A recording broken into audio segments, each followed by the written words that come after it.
اب کائنات کا وہ لمحہ آ چکا تھا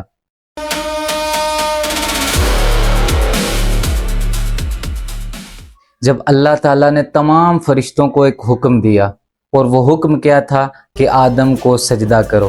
سب نے فوراً سجدہ کیا، لیکن ان میں سے ایک نے انکار کر دیا۔ وہ کون تھا؟ آخر اس نے اللہ رب العالمین کے حکم کی نافرمانی کیوں کی، اور ایک لمحے کے تکبر نے اسے قیامت تک کے لیے ملعون کیسے بنا دیا؟ جب اللہ رب العالمین نے حضرت آدم علیہ السلام کو پیدا کیا، ان کو علم عطا کیا اور ان کی فضیلت کو ظاہر کر دیا، اس کے بعد اللہ تعالیٰ نے حضرت آدم علیہ السلام کے لیے فرشتوں کو کہا کہ آدم کو سجدہ کرو، پس فسجدوا، سب نے سجدہ کیا، الا ابلیس، مگر ابلیس نے انکار کر دیا۔ یہ سجدہ کوئی عبادت کا سجدہ نہ تھا، بلکہ اللہ رب العالمین کے حکم کے احترام کا سجدہ تھا، اور تمام فرشتوں نے اللہ رب العالمین کا حکم مان لیا، لیکن ابلیس نے حکم ماننے سے انکار کر دیا۔ اب سوال یہ پیدا ہوتا ہے کہ ابلیس نے سجدہ کرنے سے انکار کیوں کیا؟ جب اللہ رب العالمین نے ابلیس سے پوچھا کہ تجھے کس چیز نے سجدہ کرنے سے روکا، تو ابلیس نے جواب دیا، انا خیر من، میں اس سے بہتر ہوں۔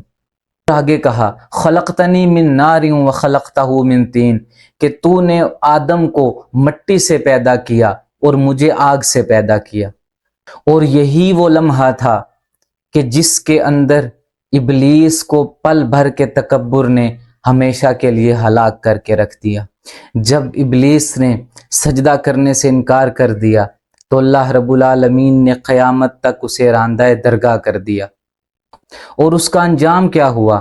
قیامت تک اللہ تعالیٰ نے ابلیس کو حکم دیا کہ یہاں سے نکل جا، اور اللہ تعالیٰ نے اسے اپنی رحمت سے دور کر دیا۔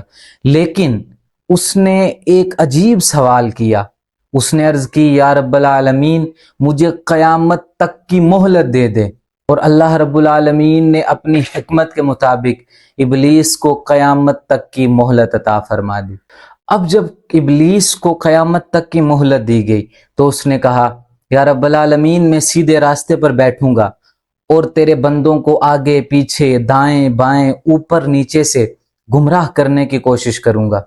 اور یہی وہ لمحہ تھا کہ جس لمحے میں شیطان اور انسان کی دشمنی کا آغاز ہوا۔ اب جب اللہ رب العالمین نے حضرت آدم اور حضرت حوا علیہم السلام کو پیدا کیا، تخلیق کر کے حکم دیا کہ جنت میں چلے جاؤ، وہاں پر رہو، کھاؤ پیو، لیکن اس درخت اور اس شجر کے قریب مت جانا ورنہ ظالموں میں سے ہو جاؤ گے۔